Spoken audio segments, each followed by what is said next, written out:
Hello mga beshi ko, magandang umaga sa ating lahat. For today's video, kakain po tayo or magbe-breakfast po tayo ng champurado. Bagay na bagay nga po pala ang champurado ngayon dahil maulan at malamig pa. Sheesh!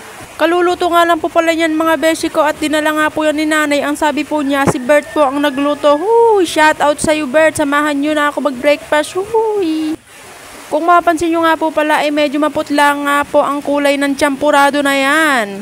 Ayan, at Milo nga po pala ang inilagay dahil dito po sa baryo namin ay madalang na madalang po pala ang kokwa. Kung mapansin nyo nga po pala mga beshi ko ay pawisa po pala ako niyan dahil sobrang init po ng champurado. Sulit na nga po pala ang breakfast ko yan dahil yan pa lang ay busog na ako. Satisfied na naman ang baby nyo kaya ayan ubos na siya mga beshi ko. Thank you nga po pala sa sponsor mga beshi ko.